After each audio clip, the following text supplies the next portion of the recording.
Well, hey everybody, welcome to A Valid Answer. Marshall, you there over at your Ye- coastal existence? yes, I am. I'm here. I hear the show because I have it pulled up on the Uh-huh. screen.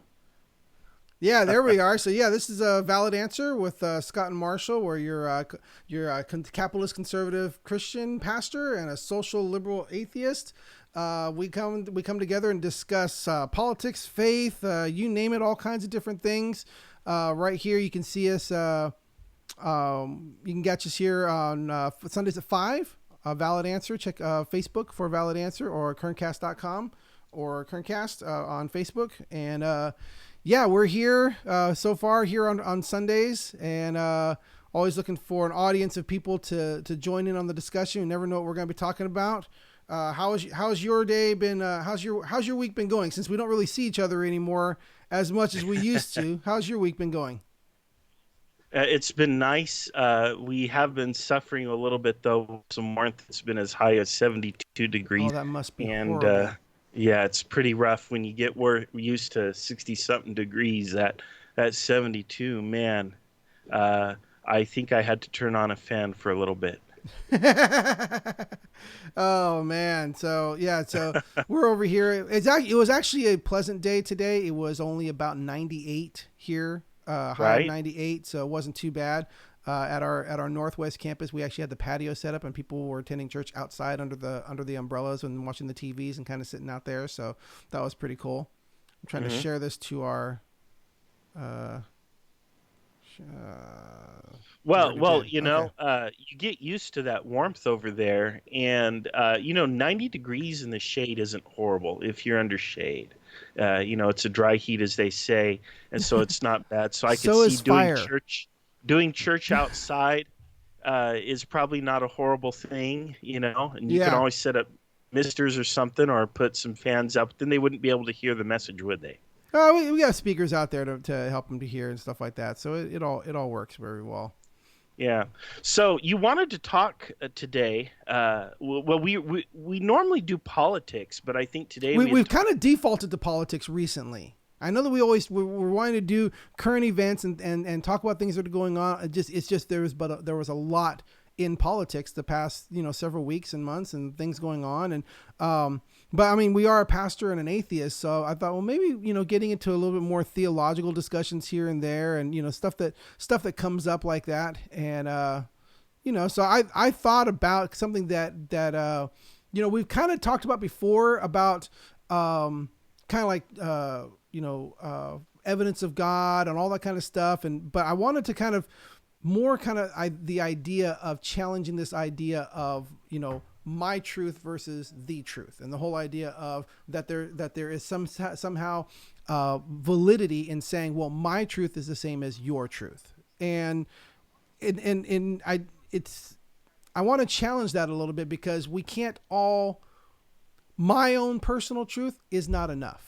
My truth, and this is good for me, and your truth is good for you, is not a. I don't feel that that's a valid answer. I don't feel that it's enough, Hmm. because there is ultimately a truth. There is ultimately the truth, and we got to find out what that truth is. And the example I like to give, actually, because I've faced this before with some people on a technical level. I work in the video industry, and running church tech and video and stuff like that.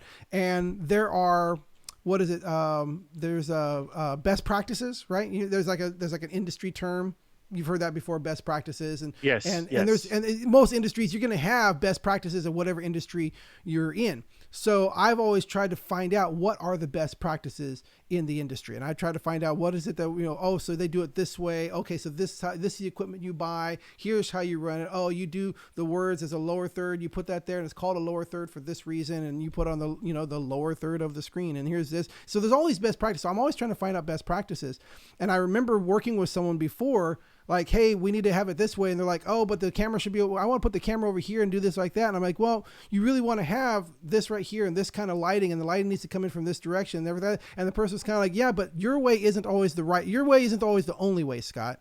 And I'm like, hmm well, It's not that it's my way. I don't want it to think like, well, I'm not saying this is my way and we should do it my way, because it's not my way. I looked and said, what's the best practices? How are the professionals doing it? What's the standard to do it? Oh, that's the standard? Then I'm going to change my way to match that standard.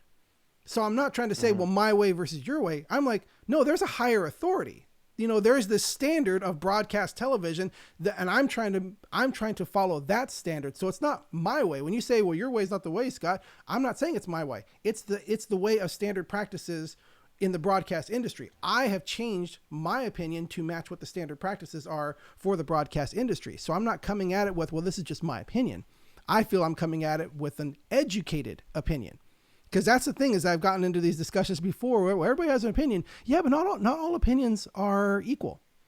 They're just not. Not all opinions are equal. You have Sure, some opinions are legitimately trash. Yeah, and we've gotten to the point in this country where people are afraid to say that. No, you can't. I'm offended because you don't think my opinion is valid. Well, no, not everybody has. Not everybody's opinion is valid on certain things. You know what I mean? If I'm talking to a Hollywood actor who is trying to tell me about politics, you know what? If I got into a discussion with that person about acting and what it's like to work in Hollywood, their opinion would matter a lot because they're an expert. They live in it and they know the system and everything like that. I'm not going to try to challenge them on talking, but if they're going to try to say that their opinion on religion or their opinion on the Bible is equal to mine, well, no, they have more than likely an uneducated opinion, and it would be unwise to put as much weight in their opinion of certain things that they're not educated in. And I'm just saying that in general, that you don't have to put equal weight in everyone's opinion, and you don't have to put equal weight in everyone's truth. Right. Well, for me, the big thing is, why do you believe what you believe, and what exactly do you believe? A lot of times people aren't too clear on what they believe. They're not clear on what it is that they believe or what things mean. I'm always asking people, well, what does that mean? What do you mean by that? Because people say a lot of things, and a lot of the things they say are essentially meaningless. So I want to know, what do you mean when you say what you say? And then I want to know why you believe what you believe. And have you ever considered that you might be wrong? One of the things that I get hung up with a lot is people who act like they're never wrong. I have a huge issue with that. If you're wrong, to me, it's a sign that you're not trying. It's a sign that you're just, playing Little League all the time. Because the person you're putting that ball right there, putting that ball right there on the tee, and you're like hitting a little tee ball. The ball's always in the same place at the same time. Yeah. And it's okay to be wrong, because when you're wrong, you'll learn. And it's your attitude towards being wrong and your receptiveness that has an impact on attitude towards you. But if you're the person who's never wrong, everyone's wrong but you, guess who's probably wrong? That's kind of my Hey, taking just a couple of questions here. Scott Gaff has a question I just wanted to address real quick, and it's a little bit, self-promoting, so sorry, Marshall. But he's asking, he says, does Garcia have any vids of his service? And I'm curious, him as a pastor. I'm not actually the lead pastor at the churches. I work there, but I do periodically have the privilege of speaking the message. I've done a couple of times. Actually, Marshall has come to my church a couple of times now. When I had the privilege of giving the message, the church did not burn down. We did not get struck by lightning. You didn't get struck by lightning or anything. Everything's fine. But if you go to nlc.life, as in New Life Church, nlc.life, you can search for the messages and go back through there. You'll probably find, I think the last time I spoke, I want to say it was in May or June of some time. If you go back there, you'll probably see my picture on the speaking. You could see, but the main speaker is James Ranger, and then we have a couple other campus pastors that do most of the speaking. But every once in a while I get to, and it's a privilege to do that. And then Josh has an interesting question that I want to throw to you. You see it on there. He says, "Do you not see politics as?" Well, he's asking me, "Do you not see politics as opinion?" I think politics is bigger than opinion. I think that yes, there's opinion is involved, but I think there's more at stake, and it's even more important in politics to have an educated opinion. And that's what I see most of the time. People don't. That people, when their political views and their political opinions are shaped by emotion and shaped by a lot of times what the mainstream media tells them to think. And people get riled up over things that are not true. And then they form their political opinion based on based on non-truths. So I look at their political opinion and I say, you're just an uninformed person. I don't know. I don't give credence to your political opinion based on the arguments that you're making because you believe these things and it's just emotionally driven. Mm-hmm. And yes, I agree, Josh. Props to Marshall for attending any service. The worst part is when Scott starts to sing, Josh. That's all I can say. And I do that on pretty rough. purpose because I'm no good at singing. And there is a part of public speaking, of self-deprecation that kind of helps you to connect with the audience, connect with people is kind of like that. And also I do it when it makes a point. Remember an old song? Remember that old song? Or I'll try to sing a jingle and I look really dumb. I don't mind. Yeah. I don't mind looking dumb. So, what did you want me to know about truth? What's your approach towards truth, Scott? Well, again, my approach is that there is truth. There is an absolute truth. That truth with a capital T is what you're saying. Yeah, that there is a absolute truth somewhere. That just because your perspective of it, you have a certain perspective, doesn't mean that you have the whole picture. But because of that, it also doesn't mean that your truth is equal to someone else's truth. And we go back to the thought. What is it? The thought experiment of 3 blind people in a room with an elephant. Right. And one blind man is down by the feet and he's feeling it. It says, oh, it must be a tree trunk. And another blind man is near the elephant's butt and feels the tail. Says, oh, it must be a snake. And another elephant is up by the head and feels the ear, oh, it must be, a large leaf or something like that. And the other one feels the trunk and it's something else. Their perspective, their limited perspective, that's their truth. I'm standing next to a tree. This is what I feel. So I feel this is a tree. And I understand the whole idea that thought experiment's trying to get across, which is everybody has a different perspective, and you can't say that person is, you can't say that person is wrong because that's their perspective. But ultimately, you can. It is not a tree. It's an elephant. It's not a snake. It's an elephant. It's not a leaf. It's an elephant. There is an absolute truth to that thought experiment that all of them are wrong about. So no, you can't have, well, this is my truth and therefore it's valid. There is an absolute truth. That is the truth, that if you don't discover that, then you're following and basing your life on a lie. And it's not equal. And Josh is saying that. I see that not all truth is equal, and that's nature, but it's the idea of when we're saying, well, everybody is equally wrong, therefore everyone is equally right. You cannot have, well, this is my truth. Every time somebody hear somebody talking about that, well, this is my truth, therefore my opinion is valid. And it's just like, no, it's not. Your opinion is not valid just because you believe it. There is an absolute truth somewhere, and we should be striving to find it. So how do you discern your truth? Well, in the same way that you would discern it in that room. In the same way that you would discern it in that room, because somewhere in that room is someone who brought the elephant. Somewhere in that room, somebody knows it's the elephant, and they're doing the thought experiment. There's these blind people. There's someone in that room who can see, who set up the experiment. And that person can say, hey, by the way, it's an elephant. I brought it in here. It's an elephant. The ears feel like this. The tail feels like that. The trunk feels like this. The legs feel like that. That's why they all think there's but I brought in the elephant, and it's a creature called an elephant, and it looks like this, and this is the part that you're touching right now.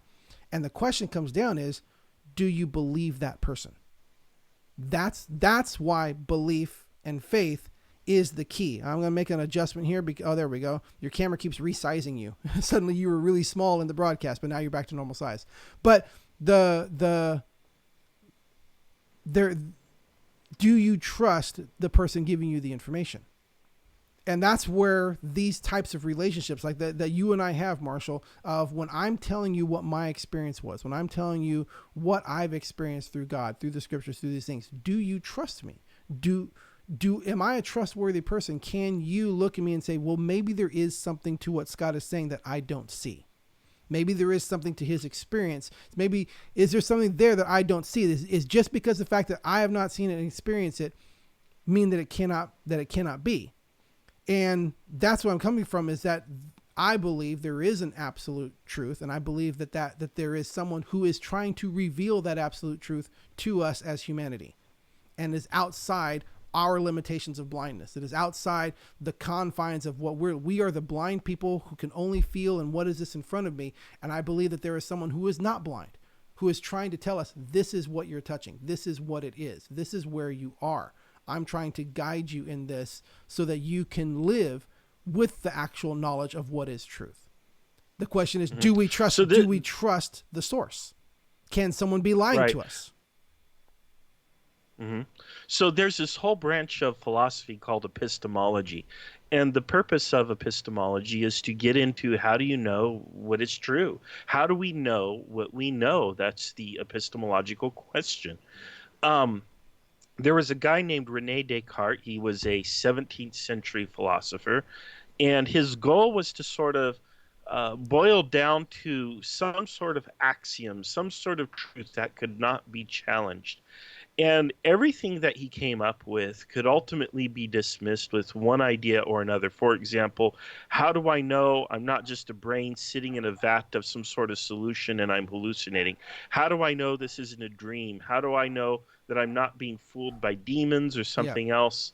And eventually he came down to a single statement, which most people have heard before, which is cognito ergo sum, which is I think, therefore I am. And what that means is, obviously I'm thinking, obviously I'm having these thoughts, therefore I exist. But beyond that, there is nothing that I can believe as an absolute statement of truth, because everything then is questionable above and beyond that belief, above that idea. So whether or not a God exists, the nature of our existence, what I even am, is subject to dispute. And that's where I think the modern scientific method comes in, because it sounds to me, Scott, like you're basing your truth on faith and on the trustworthiness of people around you. And I would argue that you probably find me to be trustworthy, even though I am an atheist. But at the end of the day, I've told you point blank, I even told you just a few minutes ago, that I can be wrong. I make mistakes. I'm human. I err. Things that I believe, things that I accept as true, may absolutely be false. So I have a different way of determining truth, rather than just taking the word for it of people who I trust and have faith in. So I do have faith in people, but that doesn't mean I'm going to believe absolutely everything they tell me. You may tell me I saw a flying saucer, but it's a pretty extraordinary claim. And as Carl Sagan once said, extraordinary claims require extraordinary evidence. So at a minimum, I'm certainly going to believe that you had some kind of an experience. You almost certainly got the main points right. You saw something flashing in the sky, behaving in a way that you cannot explain. Yeah. Does that necessarily mean it's little green men from Mars? And I may be skeptical when it comes to that point.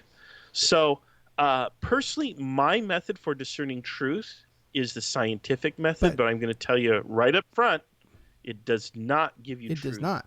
With a capital Well, no, T. it doesn't give you truth at all. It only gives you facts. Exactly. Well, what it does is it gives me something that I can accept. It gives me something I can accept. But for me to say that it's true, that it's truth, no. I think that's a faith-based statement. That's why Christians sometimes get themselves caught up, and atheists have a real issue with this. The whole claim, I don't have enough faith to be an atheist. Yeah. Well, I get what they're trying to communicate, and atheists really get, being an atheist, I can tell you, they really get hung up on this. But what it means is, when atheists sit there and say, there absolutely is zero possibility that a God exists, well, that's a faith-based statement, because no atheist could possibly know one way or the other. Now, is there a 99.99% probability that they're correct? In my opinion, yes, but they can't rule it out entirely. So anybody who makes an absolute truth claim is essentially making a faith-based Yes. claim. And it's based on information they couldn't possibly have access to. No atheist knows what came before the universe or what is outside the Or what is outside universe, of or measurable even if there science. or yeah, exactly, or even if there is a before or outside the universe. And again, the whole idea with science is science measures what is measurable, it measures nature, but what is supernatural is entirely immeasurable. I've got dogs going crazy. If you give me a minute, I'm going to rein in the dogs. I hate to do this, Okay. but they're going to continue unless I bring them in. Give me Yeah, just a certainly, moment. certainly. They're gonna keep doing that because I guess maybe they see me on your screen, or they're like, they're sitting there like, who is this guy? I hear another voice in there. But like Josh says, if I relate to you in a spiritual truth that I experienced through a psychedelic substance, does that have any weight? I think, Josh, you're asking me that. And again, it comes down, I think, and I hate that Marshall's maybe missing this, but I wanted to, just kind of continue this thought. Is that, again, it comes down to trust. When you tell me that you took a psychedelic substance, now I am no longer listening to you, Josh, my friend. I'm listening to an experience through a drug. So do I trust what the drug told you? And in that case, no, knowing what I know about psychedelic drugs and what they do. But it's not that I don't trust you, Josh. I don't trust the drug that gave you that psychedelic experience. So that's what I'm saying. It's like, because I feel it does come down to faith, and it does come down to trust. And basically, when you stepped off the headphones, Marshall, I was addressing Josh's question. If I relate to you a spiritual truth that I experienced through a psychedelic substance, does it have any weight? And just saying, at that point, I'm no longer trusting you for the information. I'm no longer trusting what you think is a spiritual. I'm trusting what the drug told you. Now, because if you allowed yourself to be influenced by a psychedelic drug, then that's no longer you or a spiritual experience. That's a drug hallucination. Now, if you, Josh, were to say, hey, I had this spiritual experience while I was sober, I had this spiritual experience going on, I would have to investigate that and talk with you about it and say, do I trust you as a friend to be telling me the truth? And would you be trying to dissuade me? And if you were trying to dissuade me, then what kind of friendship is that? That's why it comes down, I believe, to the personal relationships we have, of being in each other's lives and saying, hey, I know what I can do and I know what I can't do. And I know what is true and I know what is, and I know what I experience, and I know whether or not I'm going to be telling you the truth of my experience. And maybe, am I over elaborating on something so that I can make it sound better for you? Well, if I am doing that, then I'm not being a very good friend. I need to be honest with you as a friend. So if I'm honest with you as a friend and I'm in your life, like Mike Marshall, we've sat down and had lunch and we've talked about this stuff on several occasions. I'm not trying to lie to you, and you just have to look and say, is my friend trying to deceive me? Is my friend, what is my friend doing? Is he trying to deceive me? Save me? Yeah. I am. I'm trying to save you by sharing with you things that I have experienced. And I'm not going to share with you things that I haven't experienced. And I'm not going to sugarcoat something. You know that. You've seen me say, hey, I can't defend that position. You've seen me say, I can't, I don't have an answer for that. And I'm not going to make up some crap about, whatever, just so maybe I could convince him if I can just twist this a little bit. But it comes down to, do you trust the person? So to address that, Josh, if you were to take some drugs and say, well, I had this experience while on drugs, well, it's no longer a question of whether or not I trust you. Now I'm trusting whether, now I'm putting my faith in the drug you took and whatever hallucination that produced. So I don't feel it would be the same weight, Josh, if you had a reaction to a drug and tried to share that as a spiritual experience with me, telling me that it came from a drug. But it's not any less on you. It's not a reflection on, well, now I'm thinking less of you and I don't trust you. It's, I don't trust the drug.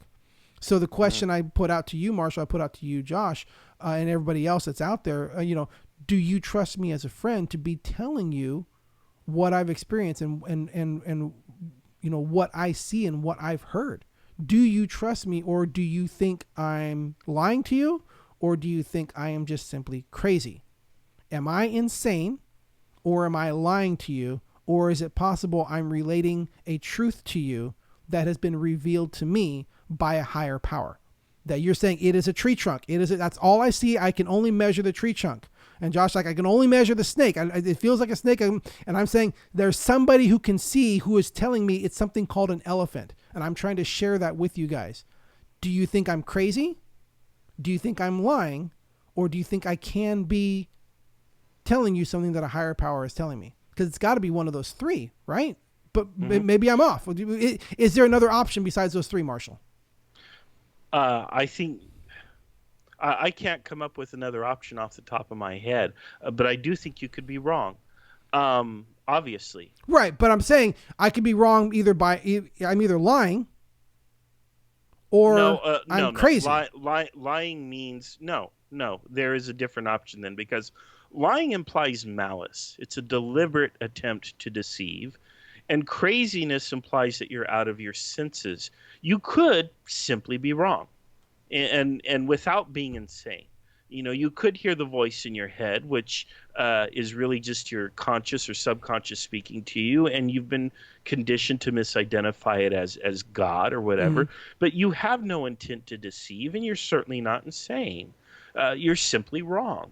And so the question then is, how do we know what we know? And this is where the scientific method comes in. This is how I would answer the question. The scientific method, just for a little bit of background, the entire purpose behind the scientific method is to eliminate bias. It is the entire exercise of the method. It was first more or less perfected by an Islamic scholar. I think the name is Al-Hazen or whatever, but basically he was like, look, you got to follow where the evidence leads, even if you don't like where it goes. And he says that we have to do things to eliminate bias. And we could trace the scientific method all the way back to the Greeks. Certainly Aristotle had a method of rational inquiry. But today we see it as a verb. It's something that you do. And the entire purpose is to eliminate bias.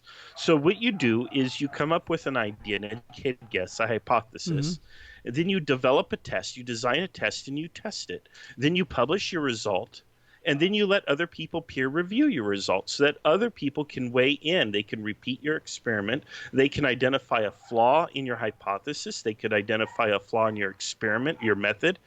They could come to a different conclusion, or they could agree with your conclusion. Now, at all of these stages, whatever goes wrong, they could find something that allows you to learn. My goodness, dogs.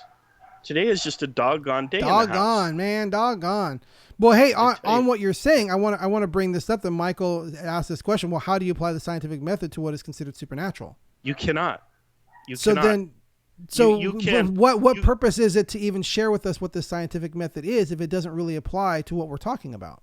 Right. Well, if a person if the supernatural imposes upon the natural world, then there should be testable, verifiable claims that you can make, such as claims of a miracle. And in which case we could test those claims, and if we could test them scientifically.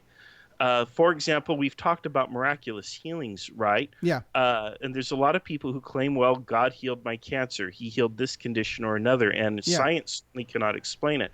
But we've never seen God, for example, heal an amputee. It seems like God only miraculously cures certain conditions, but not others. And so that's very curious, And so I don't think that necessarily passes scientific muster. At the end of the day, science cannot measure the supernatural. So if you make a supernatural claim, there's no scientific way of verifying it. So your only option, Marshall, is saying that you simply cannot believe it. It can be pretty incredulous, Again, extraordinary claims require extraordinary evidence, but what evidence can you give me that God exists? All you can do is essentially give me your word. Yeah. And at the end of the day, I either have to stake my life on the same thing that you have, or I have to choose to go my own way. I can reserve judgment. I can not play the game. It's sort of game theory, right? Sometimes the optimal move is to not play, because there's more than one option when it comes to the religion game. There's literally thousands of options.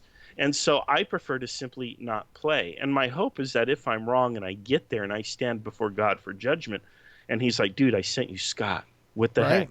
And I'm gonna be like, but Lord, you first of all, you made me an atheist. He gave me the skeptical Actually, you brain, were and then you started as a Christian. You made right, yourself an right. atheist. Maybe I did, but God, you would think would understand exactly what kind of evidence or revelation I would require in order to So believe in you Him, believe that and God so has to stoop to your level.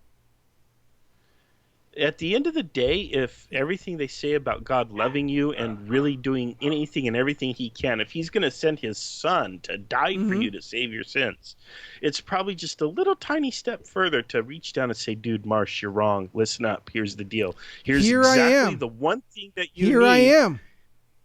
Here I am Well, telling I you, dude, appreciate that, but Marshall, you're wrong. right, I'm and I here. I'm appreciate that here fully, Scott. representing God to tell you that I am that person. It's the person who drowns, because he said, nope, God's going to save me. And, I sent you a boat. I sent you a helicopter. I sent you all this stuff. And Right, you're going to right. be that person. But you didn't do it my way, God. You didn't do it the way I wanted you to tell me. You didn't Hmm. stoop to my level. And I can only believe you if you come at me with what I want. I mean, isn't that kind of selfish?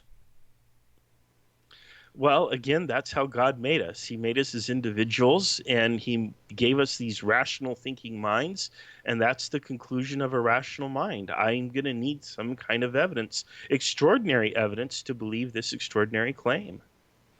Carrie wants to know why you think you're an atheist. Well, Because are you? theoretically, theoretically, I'm more of an Yeah. agnostic because I cannot conclusively answer. I cannot state Well, darn it. Now I'm with going to have to go absolute back and change conviction. it says socialist, liberal, atheist. And now you're going to make me redo Yeah, the graphics. yeah, you'll have to redo the lower third to say agnostic, right? Just because I cannot state with absolute Yeah. certainty that no such thing as a God exists, because that's information I don't have. That would be a faith-based statement. However, I would probably assure everyone that I am an atheist in their religion. So while I'm agnostic on of God, I'm an atheist in your religion, and that's simply because you cannot follow a logical chain from the premise that God exists all the way down to the conclusion that it's this personal God. Only if you're trying to use the scientific method on something that's not scientific. There Well, is a yeah, way to but make but there is a logic way to still make the connection. applies. Logic still applies. Mm-hmm. And if you cannot go from God exists all the way down to, and His name is Jesus Christ, and He came to earth and died for your sins, and He Mm-hmm. loves you, Marshall, and He wants you to live with Him forever in And paradise. here If I you am, can't and here make I that am change, if showing you you that. if you can't make that chain of logic without committing a logical fallacy, then I have some questions, because if God is real, then who created logic? Well, God, Yeah. right?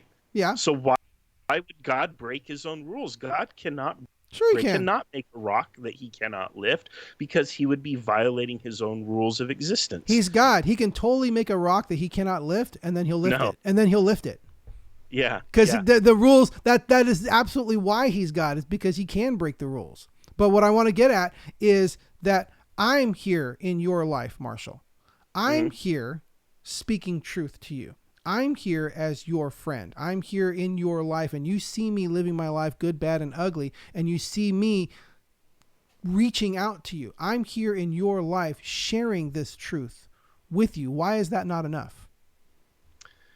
Because again, that logic chain doesn't exist. And if I'm going to go all in, I want to know that next card coming up is the ace I need to win. Otherwise, I'm not going to want to go all in, because the stakes you don't trust me? extremely high. The stakes are very high, Scott. So you What don't if I'm trust wrong? me enough. What if you're wrong? What if we're both wrong? What have you What lost? if you're wrong?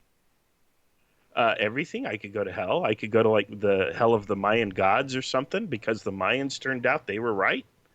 You know? So Well, you're so going I there. would You're going rather- there anyway. If you believe nothing, you're going there anyway. Why not believe in something? Why not believe? Why if there is one of these thousands of gods, and only one of them is right, and you're afraid to pick the wrong one, what difference does it make if you pick none of them? It's the same outcome as if you pick the wrong one. Why not? Why but not at least- trust? at least- Why not trust the person who's in front of you, who's sharing At truth least with I- you? Why At least I have a defense. you don't? It's just I would have a you don't defense have any before that defense. No, deity. you don't have any defense. You say I heard your defense would be I heard your message, but it wasn't enough for me to believe. That would be your defense, and Right. that's not a defense. Right. That's not enough of a defense. So you're already the outcome is the same. If you choose wrong and you don't choose at all, the outcome is the same. Why don't you believe the friends that are in front of you? Why don't you believe the relationship of a person you know? Why can't you make that? And I'm not coming at you antagonistically. I don't think you feel that. And I'm doing it as an argument, but I don't want anybody to watch and thinking that I'm coming after you and antagonistically. But I'm trying to make the argument of why can't you make that extra step?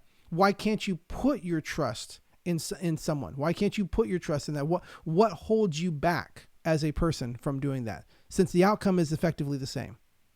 You can't. I'm not letting you hide behind it could be one of these other ones, and the outcome's the same. Mathematically, statistically speaking, it's 6 of one, half dozen of the other. If you're wrong about which 1,000 gods there are, and you don't choose any of them, you're still the same wrong in that game. If you're playing game theory, you're still just as lost. So why not trust the people around you? Because I'm not going to let you get away.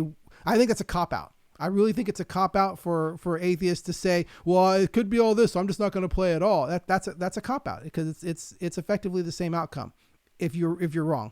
About 10 years ago, I don't know exactly how many years ago, but you and I sat down at Canyon Hills Church. Yep. At the little coffee shop, and we sat down at this little tiny table outside. It was a nice, cool morning. And it was the first time, I think, that we sat down together to have a conversation. Yeah. And the first question you asked me was, what evidence would you accept to believe in God? It was some variation of that. You were at, you're like, what do I need to give you or show you to get you on board? And I don't remember what my answer was. I don't know if it was satisfactory. You effectively said there isn't any. Right. And I could believe that. So I'm to that now, and the answer is simply this. I need to see an unbroken chain of logic from God exists to that God is the God who is the Father of Jesus Christ, and Jesus Christ is real, and Jesus Christ died for your sins, and the Bible is true, and God wants you to be with him in all eternity. Mm-hmm. And I need to see that chain of evidence, if you will, that logic chain, without a logical fallacy. And if that could be demonstrated to me, not only would you probably convert me, but you would probably convert all atheists to Christianity or to whatever religion you could. But there is a fallacy in that answer. Great. What is it? The fallacy the fallacy is this. That logical chain does exist. That logical chain can be made. You can make a successful logical chain from this point to that point and still be wrong. The problem is you don't believe in the premise. I can make a logical chain, and I can show you a logical chain within the premise that I have here. I can show you a logical chain of why this makes sense, of why the Bible makes sense, and how it ties. I can show you a logical chain, but you can still disagree with the premise, and the logical chain won't be enough. No, I have to accept it. Regardless of what I believe or whether I like it or not, if the logic is sound, I don't have a choice. No, that's what I'm saying. That's what I'm saying. You do, because logic is not tied to truth.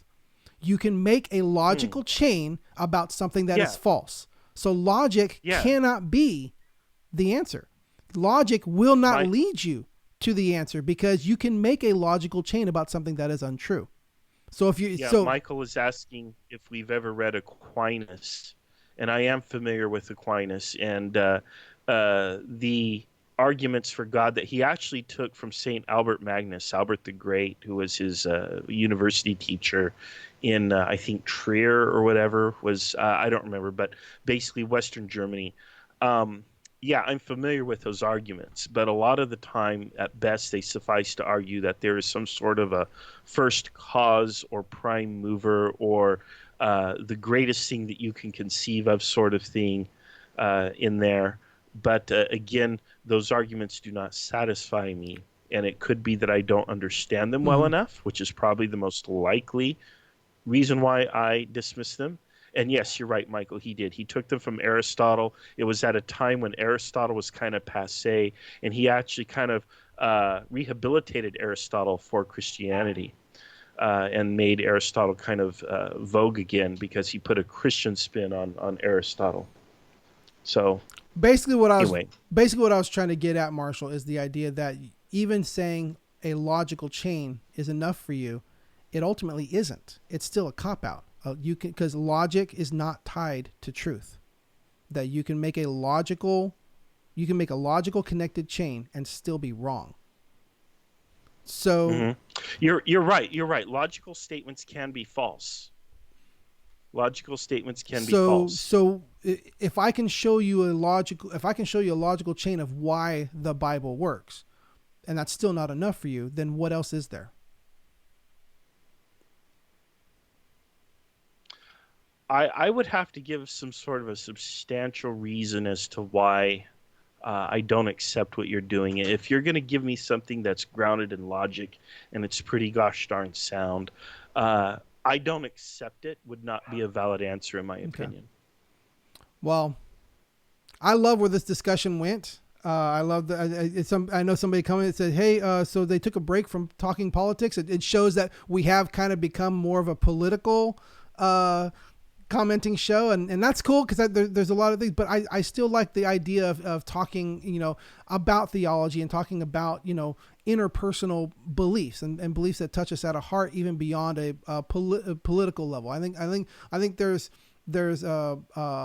politics and there's that level, but I think there's things that are deeper than politics and things that go to our very core. And if the total depth of your soul is politics, then I feel bad for you, because there are things that are so much deeper than politics. And I'm glad we get to talk about those things. I love everybody joining in. Josh, Scott, Carrie, Michael, who else was on there? Jeffrey, did I miss any other names? Or is there several other people? Yeah, I put Scott on there. I thought I saw somebody Jennifer else. Yep. Romagno, Brannon, I think is the last name. We went to school with her. She popped on. Chastity popped on for a moment. Cool. Want to say hi to her. Yes, thank you guys for joining us. Again, this has been a Valid Answer with Scott and Marshall. We're a capitalist conservative Christian pastor and a socialist liberal agnostic. Well, atheist in your religion. Atheist in my religion. Okay, so far, you can catch us Sundays at 5 and right here at currentcast.com or on Valid Answer on Facebook. And we really enjoy these times sharing with you guys, and we hope that you catch us again. Thank you very much. All right, see you guys. Bye.